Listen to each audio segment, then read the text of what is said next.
Hi everyone, I thought I would give you a little tour of the rhododendrons at Tulipwood. As some of you probably know, my father was a big lover and collector of rhododendrons. In fact, way back in the day, before the internet and finding images on the internet was a popular thing, he used to search far and wide for images of certain rhododendrons and send them in to a company, and they would send him a free rhododendron. So Tulipwood has a lot of rhododendrons, and I'm fortunate enough that my dad spent a lot of time adding little plaques to the rhododendrons, so I can tell you what some of them are and give you a little tour. One of the big tricks with these rhododendrons, though, is that the deer absolutely love them, so it's a constant challenge to protect them from the deer. So here's a large rhododendron that we have at the bottom of the driveway. Fortunately, that one doesn't have a name because it's been here for so long.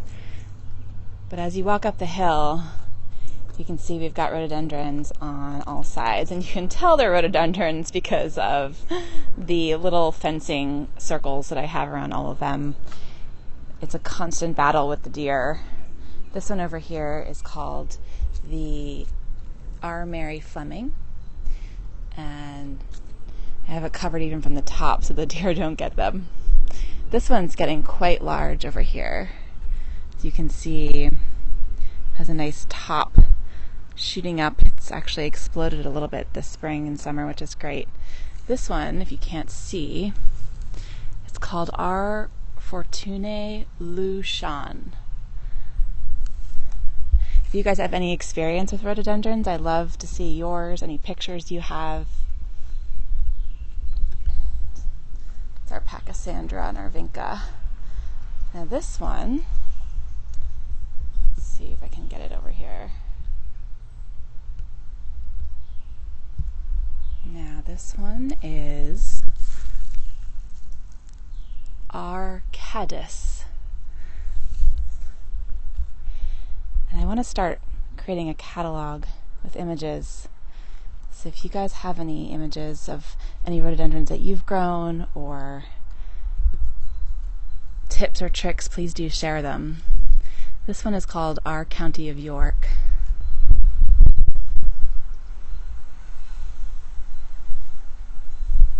Like I mentioned, we have a few more down here. They're smaller and some of them are not doing so good. It's always a challenge. But this Our County of York is doing great. Here's another Our County of York. It's a little bit more spindly. The deer really got at this one over the winter time. So we've been trying to protect them better this winter so that they get bigger.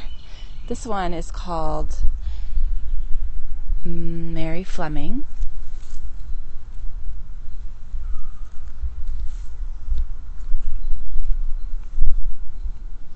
And this one over here, this is a Cornell Pink, Macronulatum. And actually one little fun little tip here is these little metal tags, which you can possibly see in addition to the little placard. My great aunt, she used to be a big fan of the metal placards versus the plastic ones. So a lot of the metal is still twinkling in the sun from her. This one is not a rhododendron, but it's got a lovely little plaque on it as well. Fragrans Affinity. I will say it's a great thing to do for your family members if you're a big gardener, to have your plants labeled, especially ones that you love, because it really helps them figure out what's there and how they can continue to nurture it. I'll take you back here where we've got a number of others. Everything is labeled, unfortunately. I'm hoping over time, especially as they flower, I'll be able to figure out what they all are. Now you can't quite tell, but past these cedar trees is a hillside, and there are actually quite a lot of rhododendron on that hillside that are doing really well. They don't have labels on them from what I can see. Actually, a few of them do, so I'm going to probably take you down there once I show you these ones. Now this one This one died, which is very sad. It's called Midsummer. And I actually would love to get another one to replace it. If y'all have any favorite sources for rhododendrons, please share them. This one's doing really well. It's bursting out of this cage, so I'll have to make a new cage for it. Maximum roseum. That's the Latin name, Bluestem. Now this rhododendron here is called Trinity.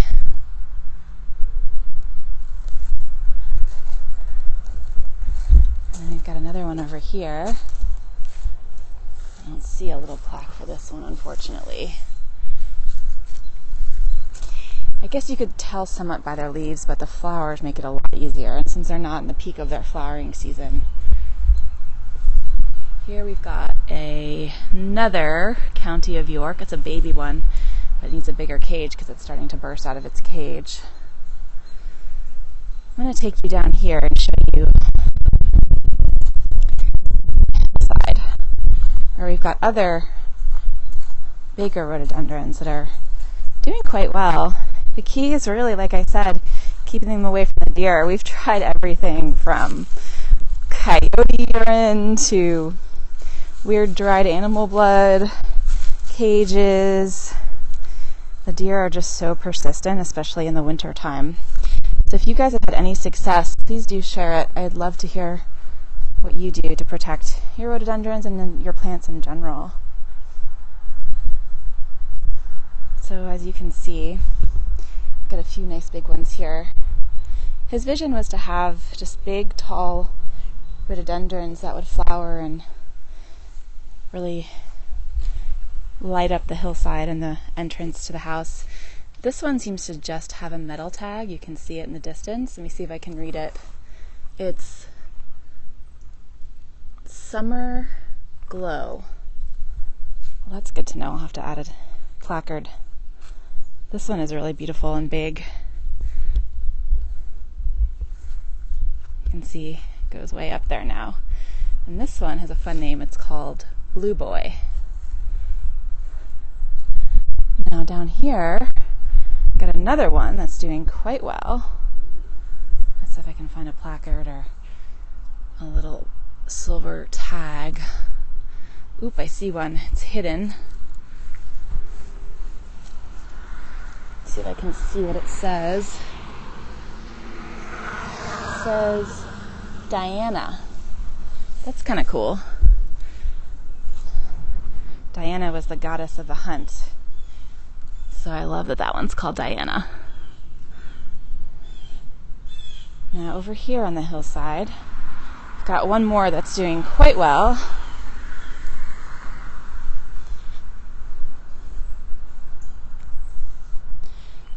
This one has a really huge cage around it. Hopefully the deer will be deterred.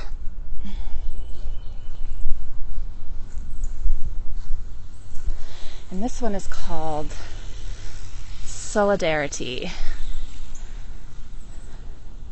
Some of these have already bloomed for the year, so we're not getting them in all their glory, but you do get a sense of the different varieties. And there's one up there that has just a tiny little, let's see if you can see it, that's just a tiny little leaf at the top because unfortunately the deer really got to it.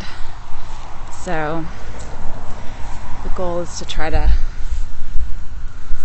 protect them better this winter. This one I remember my dad talking about a lot. It's called Cornell Pink. The Latin name is macronulatum. So you've got just one little leaf in there growing, and hopefully it'll flourish more now that it's covered better. So let me get us out of here.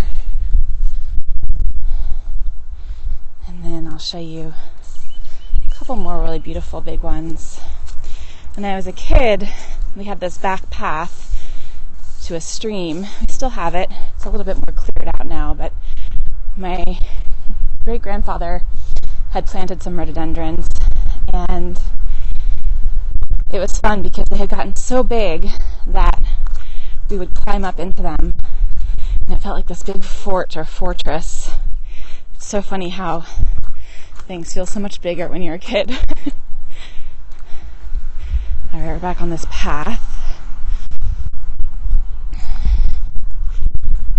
Take you here, back past these rhododendrons, past this one that I've got to replace, the Midsummer. We'll go up here, and I'll show you one final set for today.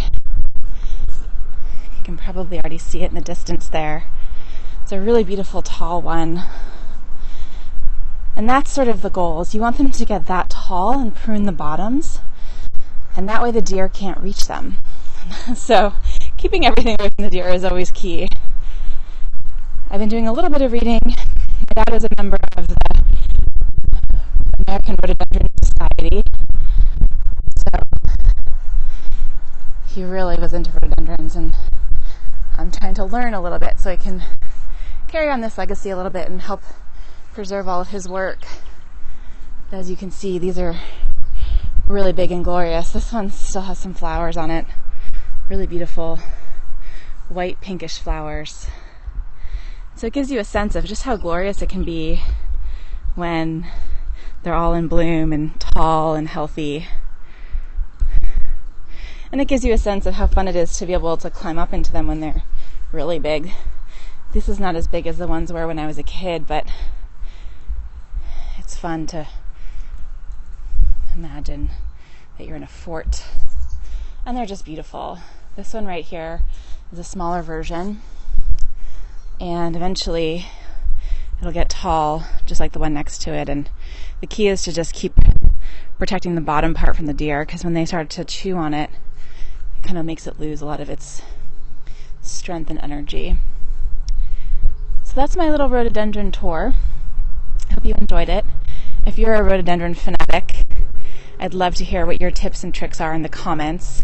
Be sure to subscribe to my channel. Just click the subscribe button here for more gardening tips and tricks and all kinds of modern pioneering DIYs and recipes. And share your tricks with me about how to protect plants from deer, anything you know about rhododendrons, any photographs you might have of these particular varieties of rhododendrons. I'll list them here in the post so you know exactly what types I've just shown you, and I'll give you an update as well and photographs on my website when they're flowering. That's all for now. I hope you enjoyed.